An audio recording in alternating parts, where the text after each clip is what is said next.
Bonjour à tous et bienvenue dans ce backstage numéro 36, qui est probablement le dernier backstage de toute la série de l'Audi. Je pense que c'est bien de terminer aussi les choses.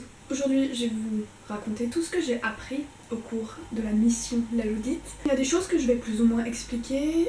Dans toute la première partie, je vais plutôt développer les points que j'ai appris. Après, j'ai ensuite une deuxième partie où je vais vous dire toutes les choses que j'ai appris mais que vous pouvez déjà revoir en fait en revisionnant les backstage. Et la dernière partie, c'est juste des petits trucs que je vais lister comme ça.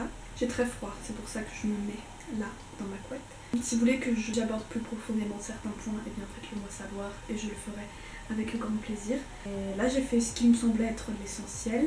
Donc la première chose que j'ai appris qui commence à germer, c'est le fait de parler de son projet ou de sa création, ou même se vendre. C'est quelque chose que j'ai vraiment du mal à faire, mais l'audit ça m'a permis quand même de commencer à voir que justement je devais travailler sur ce point, et comme travailler un espèce de discours qu'ensuite on répétera quand on en a besoin, faire les choses pour soi. Ça c'est quelque chose que j'ai trouvé hyper important, que ce soit poster sur Instagram ou tout simplement faire des projets. Il faut vraiment les faire pour soi. Ce sera beaucoup plus authentique, vous mettrez plus d'énergie puisque vous le faites pour vous et vous vous sentirez plus légitime de faire certaines choses parfois. Ça donnera plus de sens au projet si vous le faites pour vous. La prise de risque pour avancer. Donc là j'ai carrément une petite histoire à vous raconter. Les cartes en fait de visite et de remerciements que j'ai commandées chez Moro.com, je ne savais pas si elle allait être à la même teinte que l'Audit, puisque le pellicule est argenté, maintenant on le sait, ça assombrit la couleur originelle qu'on choisit. Et du moment que je n'en achetais pas et que je déversais pas une certaine somme d'argent, je n'allais pas avoir de réponse à ma question. Du coup la teinte ne correspondait pas à la couverture de l'Audit, mais si je n'avais pas acheté en fait ces cartes, je serais restée bloquée à un certain point de mon projet, faire des choses, même si on ne sait pas où on va vraiment. Ça m'a aussi permis d'apprendre qu'il me faut tout simplement que je choisisse la même teinte de base, puisque je sais que le pellicule est argenté assombri, et si j'ai la même teinte de base pour tout ce que je fais, et bien à la fin ce sera la même teinte aussi. Mais ça j'avais pas tilté au début. Ta première idée n'est pas la finalité. Je vous donnais des exemples de couverture de l'Audit. Globalement c'est dans le même esprit. La première couverture que j'ai dessinée n'est pas celle qui est sortie maintenant sur le livre, parce que le projet évolue, ça fait partie du processus et on ne peut pas toujours tout faire. J'ai dû modifier cette partie. Il y aura toujours des imprévus, ou même le trailer, j'avais une idée de base pour le trailer qui était très dans les teintes rouges, très colorées.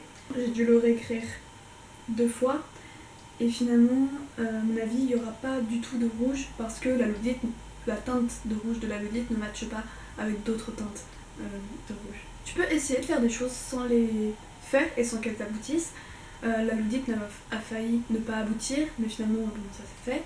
Mais c'est pas un problème si vous commencez des choses et que vous ne les terminez pas. J'en ai déjà parlé dans Passer à l'acte. Je me demande si ma caméra va tomber. Parce qu'elle penche vraiment beaucoup là. Ou même les autocollants, j'ai dit à un moment que j'allais faire des autocollants et finalement ceux qui ont acheté l'Audit, vous avez vu qu'il n'y a pas d'autocollants parce que ça fait partie du processus, il y a des choses qu'on essaye et qui finalement ne sortent pas avec le projet final. Si vous écrivez un livre, le manuscrit ne sera jamais parfait, tu vas le relire 1500 fois, il y aura toujours des erreurs, ceux qui ont acheté l'Audit savent qu'il y a quelques problèmes d'impression et peut-être encore des petits défauts d'orthographe. Quand tu calcules ton prix de vente, mets dedans le prix de l'emballage, de la diffusion, le coût de fabrication et une marge que tu te fais dessus évidemment, puisque sinon tu ne rentres pas dans tes frais. J'ai appris à commander un ISBN et à faire un dépôt légal. Donc là on entre dans la partie que vous pouvez retrouver en revisualisant certains backstage. J'ai appris à téléphoner sans stresser, je vous laisse savoir comment. Il faut toujours prévoir une belle marge de temps d'imprévu. Donc je vous rappelle qu'à la base l'Audit devait sortir en septembre 2020 et il est sorti juste avant avril 2021. Il y a eu à peu près 7 mois entre les deux je crois. Prévoyez une marge de temps d'imprévu puisqu'il y aura toujours des imprévus et souvent des retards. Donc Comme ça, vous êtes certain de rentrer à peu près dans la date que vous êtes fixé. J'ai appris le montage, j'ai amélioré les backstage, j'ai appris à être régulière sur les réseaux sociaux, organiser ses fichiers sur l'ordinateur. Sur le moment, il y a des choses que vous allez vous retrouver de vous-même puisque vous êtes dedans quoi. Mais quand vous allez sortir du projet et que vous voulez remettre la tête dedans, si c'est le gros bordel, vous allez plus du tout vous y retrouver et vous allez prendre un temps fou. Et la rigueur, ça vous prend vraiment 3 clics. Gardez vos dossiers Photoshop. Tous vos originaux, vous gardez. Tout. J'ai appris à faire un pellicule argenté, doré, à faire des recherches en variant les mots-clés, à prendre ma place, du moins une partie de ma place, être déterminé et insister. Vous voulez quelque chose, n'hésitez pas à vous battre pour l'avoir. Insistez vraiment ce que vous voulez. Si je n'avais pas envoyé 1000 mails, si je n'avais pas téléphoné à longueur de journée, je n'aurais peut-être pas eu de texte alterné et de pellicule argentée. Il y a des choses sur lesquelles vous pouvez passer, par exemple le format, au lieu de faire 11x17, j'aurais pu faire un format A5, mais il y a quand même des critères fondamentaux que je voulais, qui faisaient l'essence même de la Loudid. Il y a des choses que vous ne devez pas lâcher, et d'autres, il faut être plus flexible. Ne pas baisser les bras.